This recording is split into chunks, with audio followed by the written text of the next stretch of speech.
Es válido, qué es conveniente, qué es correcto expresar y qué no en un medio de comunicación.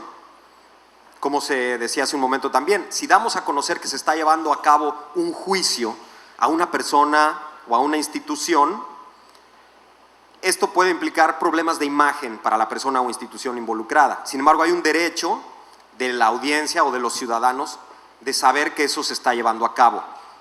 Y es aquí donde empieza la balanza a necesitar de un estudio. Coincido con mis compañeros en que cada caso amerita ser estudiado para determinar qué es lo correcto y qué no. Y creo que en la solución a este dilema está también mucho en ustedes, en los abogados, en los juristas y en quienes hacen las leyes, y en que podamos perfeccionar y precisar en qué casos se puede castigar o se debe castigar o no lo que podríamos encapsular en este concepto de daño moral o de daños a terceros o de difamación.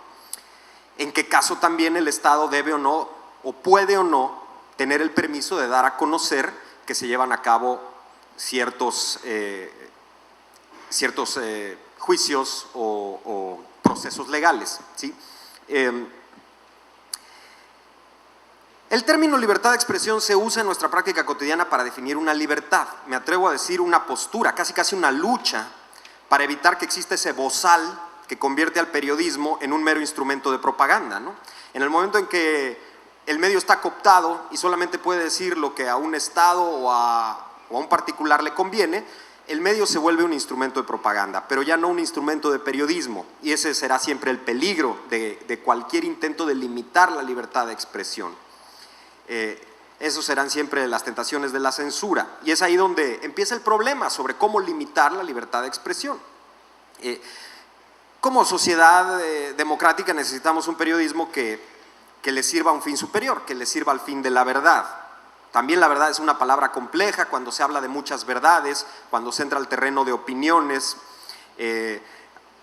Hay juristas estadounidenses que hablan del mercado de las ideas, que se debe tener un libre mercado de las ideas también, que las ideas fluyan y que cada quien tome las que más les gustan. Estamos en el terreno de las opiniones. Hay opiniones, sin embargo, que lesionan la imagen de un tercero, y es ahí donde podemos entrar en el terreno de lo legal. Creo yo que el periodismo necesita de verdad, como la sociedad misma y el individuo mismo necesita de honestidad cuando desea emprender cualquier mejora. O sea, ¿cómo vas a mejorar tú o tu empresa o tu equipo si no empiezas por hacer un análisis honesto? A ver, vamos a ver en qué estamos bien y en qué estamos mal, si es que queremos hacer un cambio. Trasladado esto a un nivel macro, creo que se vale decir que ocupamos un periodismo honesto que informe transparentemente de cualquier situación para de ahí poder partir y hacer análisis honestos y cambios en nuestra sociedad. Digamos, esto sería un poco un marco en la defensa de la libertad de expresión. Ahora, es cierto que como periodistas nos enfrentamos siempre a un dilema ético cuando cubrimos cualquier proceso jurídico, ¿no? El solo hecho de que un ciudadano esté siendo procesado por la ley amerita ser reportado como noticia con el riesgo de que este mismo reporte afecte su imagen.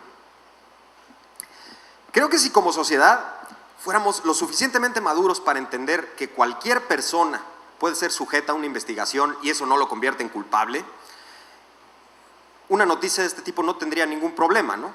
Entenderíamos con mucha placidez y madurez que hay un sujeto enfrentando un proceso porque hay una presunción de un delito, pero no está comprobada su culpabilidad. Así es que en ese momento esa persona no es ni peor ni mejor que las demás.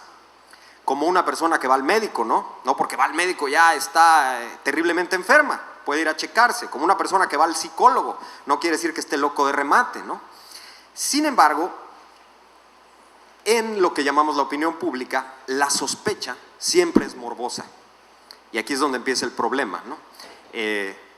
El morbo de que a una persona o una institución lo investiguen.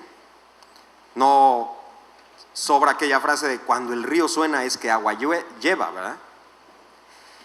Entonces, creo que tenemos bastante claro que más allá de un ideal donde esta noticia no tendría por qué representar un problema, generalmente lo representa, porque en el terreno de la comunicación no aplican siempre las mismas leyes que en un terreno técnico o estrictamente jurídico. ¿A qué me refiero con esto? Y seguramente ustedes como abogados y estudiantes de leyes sabrán que en un proceso jurídico la precisión es muy importante, ¿no? La precisión técnica, el uso de las palabras, el que se utilicen los términos correctos, el que se aluda a la ley correcta. En la comunicación, en una noticia, sucede un poco más lo que en un cuento o en una película. A veces el personaje es el bueno o es el malo de la película.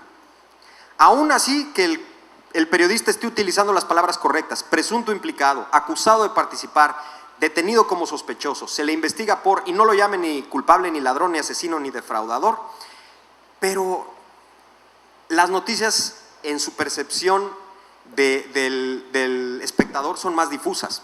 Mira, lo están enjuiciando. Categoría moral negativa. Entonces, ahí empieza el problema y pareciera que no basta que el periodista utilice los términos correctos, cosa que de entrada un periodista profesional debería empezar por hacer, ¿no? Pero bueno, ya me extendí un poquito y hasta aquí dejo esta participación para continuarle. Adelante, magistrado.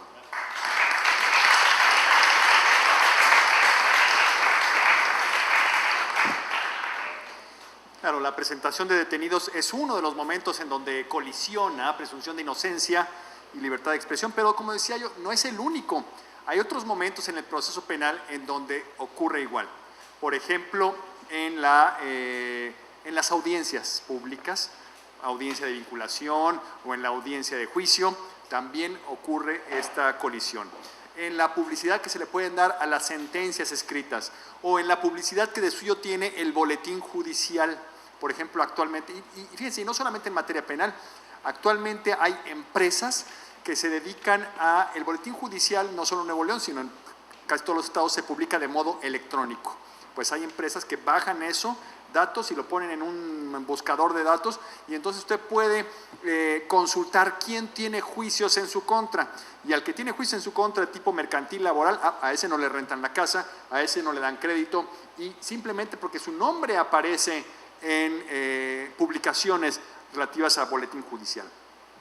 O lo mismo cuando para entrar a un trabajo nos piden nuestra carta de antecedentes penales, o la publicidad que se hace respecto de personas que se encuentran prófugos de la justicia. En fin, tantos momentos en donde colisiona esa presunción de inocencia y libertad de expresión. Pero no solamente tampoco estos derechos son los únicos que colisionan, habría otros. Vamos a pensar, como ustedes saben, los derechos humanos, ninguno es, o prácticamente ninguno, a lo mejor sí la libertad de pensamiento, esa no tenga ningún límite, pero todos los demás, en la medida en que se exteriorizan, tienen límites al tener puntos de contacto o colisión con otros derechos. Comentamos el choque que tiene presunción de inocencia contra libertad de expresión, pero también, por otro lado, el principio de publicidad del proceso.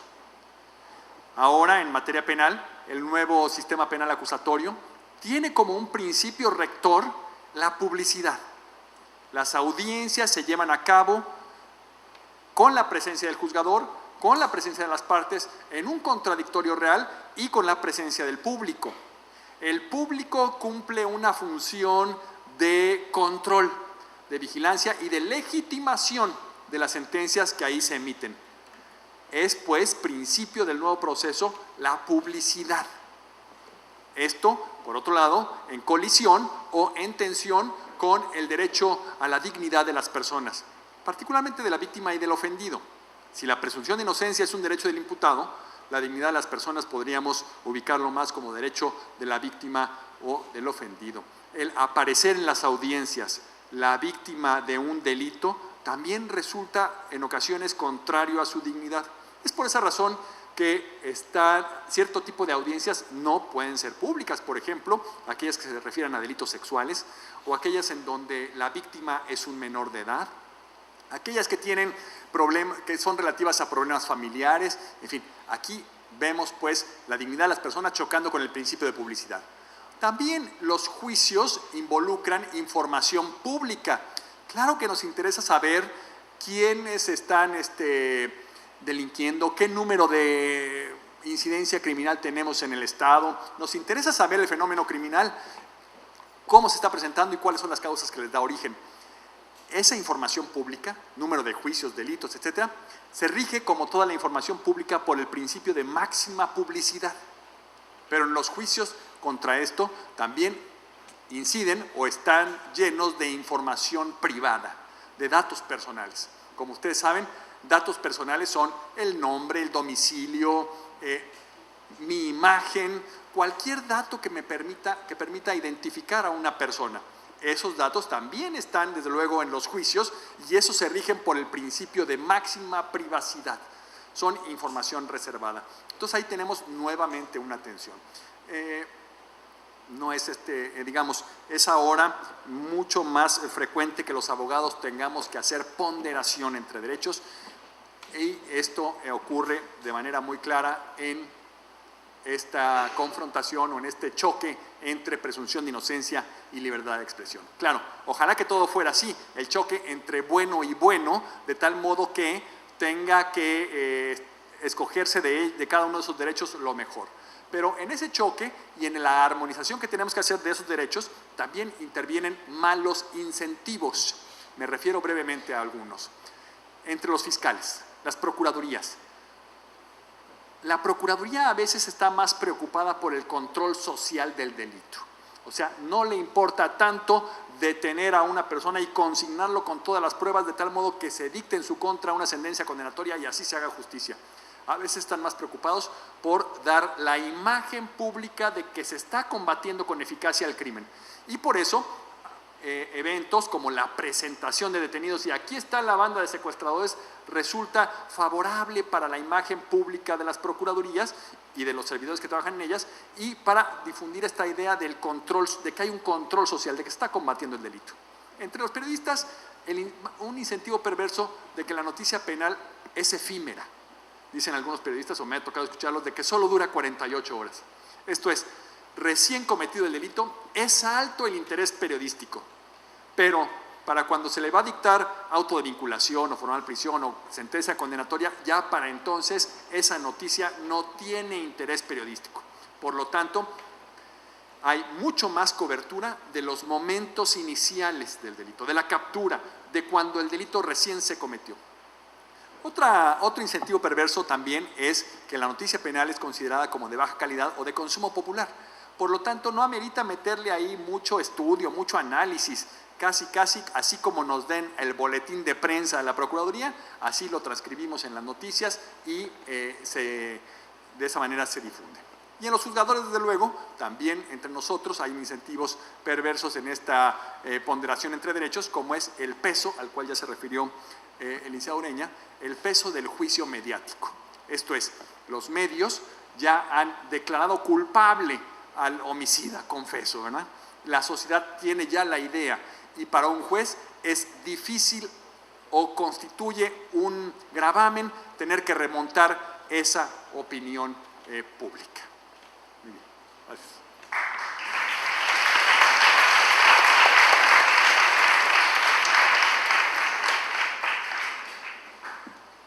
Perdón, gracias. Bueno, en principio obviamente la libertad de expresión no puede ser objeto de censura previa, ¿verdad? Es una garantía constitucional donde el Estado debe velar por el cumplimiento de esa garantía, pero al entrar en colisión con la presunción de inocencia, encontramos que la garantía de presunción de inocencia debe, a juicio mío, valorarse más que la libertad de expresión en esos casos. La Comisión Interamericana de Derechos Humanos inclusive ha señalado en esos términos, se ha pronunciado en el sentido de la dignidad y el honor de las personas. La Comisión de Derechos Humanos de las Naciones Unidas, en la recomendación 32, expresamente señala que las autoridades públicas deben abstenerse de emitir juicios de responsabilidad sobre personas que estén siendo sometidas a un procedimiento penal. Y los medios de comunicación deben tratar de evitar de dar información perjudicial sobre ese juicio. Tenemos claro que la cuestión mediática influye en nuestra sociedad, e influye de gran manera. Entonces, la persona que es sometida a un procedimiento tiene una doble carga. Primero, porque tiene que defenderse en un procedimiento que no sabemos si estuvo bien o estuvo mal, pero ya está sometido al procedimiento. Entonces, tiene que ver su garantía de defensa.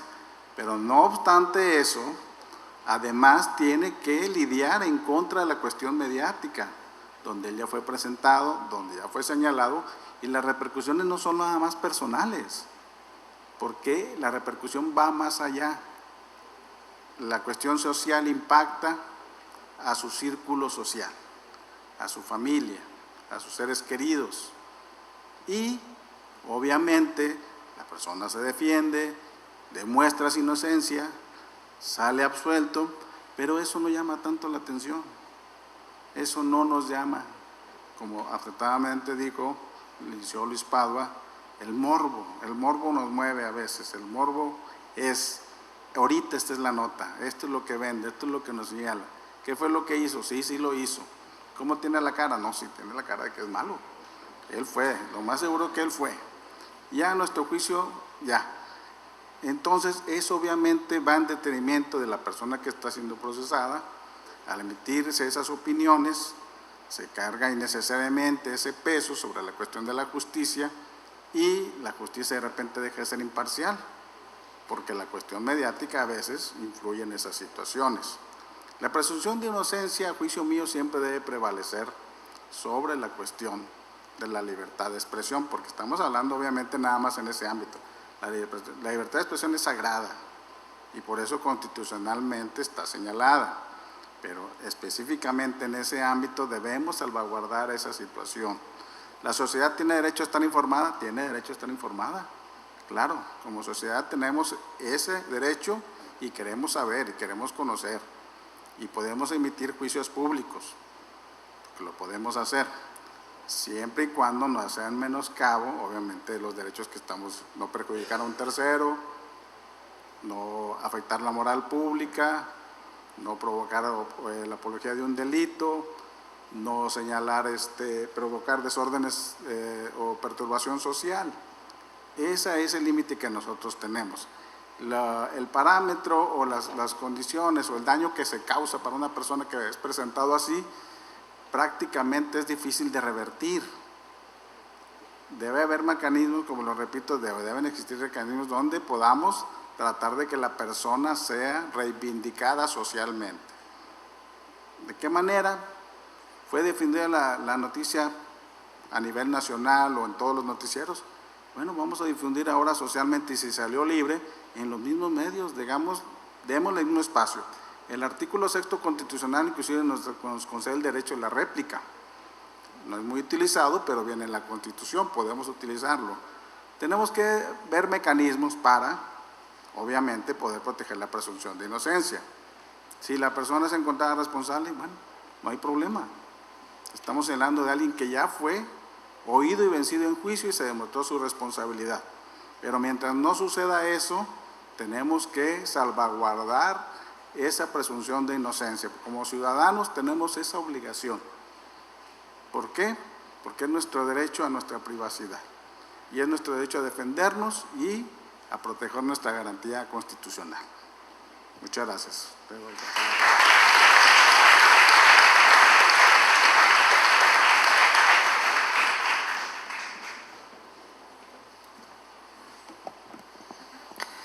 Creo que uno de los puntos en el que podemos coincidir ampliamente es que el costo moral de una noticia puede ser muy alto, una noticia negativa hacia una persona, y tan o a veces hasta pudiera llegar a ser más alto que una pena legal, en algunos casos extremos, ¿no? Pensemos, por ejemplo, en el alcalde de Iguala en este momento, cuya situación jurídica con precisión creo que no se le ha podido demostrar una culpabilidad plena. Sin embargo, bueno, pues la presunción alrededor del hecho de que haya estado involucrado, haya tenido que ver con el asesinato de los normalistas, la imagen de ese personaje y esta carga negativa que pesa sobre él ya es inmensa. Y me atrevería yo a afirmar que difícilmente podría revertirse en un tiempo breve, ¿no? Y esto lo menciono solo como ejemplo del costo moral alto que puede tener una campaña mediática negativa. Yo quisiera comentarles dos casos que vivimos de forma particular uno yo como periodista, otro en el periódico El Horizonte, donde ahora me desempeño. Hace poco nos escribió un profesor, obviamente omito el nombre, por razones obvias que verán a continuación, pero él nos pedía que retiráramos una noticia de nuestro sitio web. Una noticia que ya tenía varios días, que se encontraba ya únicamente en el archivo, pero que a través de una búsqueda fácilmente se encontraba. En esta noticia se le acusaba a él, se refería a la noticia que este profesor había sido detenido por un robo cometido en una escuela. Nos metimos a revisar el tema. Normalmente no hay un motivo, no puede haber un motivo para que una noticia sea retirada de un sitio web. En cualquier caso, pues puedes después complementarla, hacer una aclaración, etcétera. Pero él pedía que se retirara porque afirmaba que él ya había sido probado como inocente y que esa noticia, al aparecer a través de buscadores, le estaba afectando en su trabajo. Él había perdido su trabajo y no podía conseguir otro porque cualquier investigación rápidamente señalaba hacia esa noticia o la mostraba. Nos metimos a investigar, resulta que en este caso la noticia provenía de un boletín de prensa dado a conocer oficialmente por el propio municipio de Monterrey, donde señalaban que habían detenido a este profesor por el presunto delito de robo. Y aunque la noticia precisaba los términos como una presunción únicamente, como bien señaló por aquí el magistrado Arenas, nunca se llegó a cubrir, ni siquiera el propio municipio dio a conocer cuál fue el resultado de esa sentencia. Y los medios no lo conocimos nunca. Fue muy difícil para nosotros averiguar y poder corroborar si realmente se le había declarado inocente, porque hubo que buscar con la Procuraduría y obtener el expediente y finalmente dar con la información. Y ya cuando lo obtuvimos, tomamos una decisión poco ortodoxa de retirar incluso del archivo esa noticia, porque pues ya prácticamente resultaba bastante inútil, era poco importante, y aunque no estaba de más resaltar el hecho que una persona había sido detenida, como esta persona realmente no tuvo nada que ver en el hecho que se le imputaba, pues era una noticia que para futuro únicamente le iba a hacer daño. Sin embargo, hacer esto con cada caso y con cada noticia, con todos los medios que existen en el mundo, yo creo que es un tema bastante complicado y por lo tanto sí me parece un tema sumamente importante reflexionar, el de qué hacemos cada parte de la sociedad, no solo los medios, insisto, en este caso también el Estado, por ejemplo, las mismas autoridades fiscales, inclusive quienes hacen las leyes, para que los procesos puedan ser más precisos y más convenientes a los mejores fines de la sociedad, donde no sucedan casos donde una exposición mediática injusta vaya a terminar generando un daño moral severo en una persona. Otro ejemplo que me tocó vivir particularmente ahí como reportero, habrán escuchado por ahí que me tocó cubrir los Juegos Olímpicos de Atlanta 96, ya traemos algunos años encima, y en ese entonces hubo un hecho que quizá ustedes no conozcan o si lo escucharon, hubo un bombazo en un parque público, fue quizá el peor incidente en esos Juegos Olímpicos. Detonó una bomba y pues obviamente que eso fue en su momento una noticia muy impactante, cambió un poquito el ánimo, el sentir de la seguridad de los Juegos, era la noticia mundial y rápidamente las autoridades locales en Estados Unidos urgentemente necesitaban encontrar a un culpable y de entrada pues a un sospechoso. Muy rápido resulta que empezó a aparecer en los medios de comunicación un tal Richard Jewell. Yo me acuerdo muy bien porque me tocó cubrirlo muy de cerca y resultaba que era un personaje que había sido detenido. Es más, antes de haber sido detenido, un periódico había publicado que se sospechaba de su participación, pese a que poco antes este personaje había sido de quienes habían ayudado, era un guardia de seguridad que había ayudado en el momento de la tragedia y del bombazo y de algunas personas que habían entrado en crisis de histeria. Pero resulta que en su maleta habían encontrado algunos materiales sospechosos.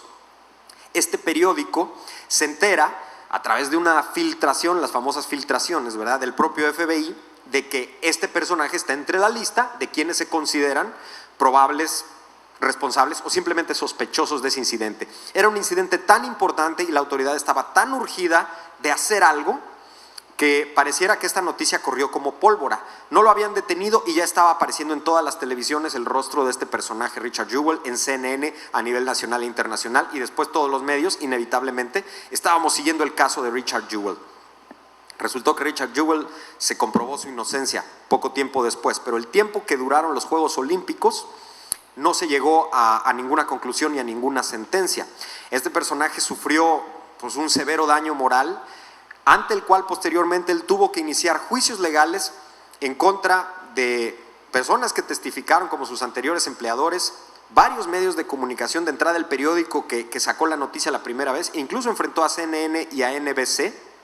NBC se retractó públicamente y le pidió disculpas, CNN no, pero llegó a un arreglo privado con esta persona, ¿no? Y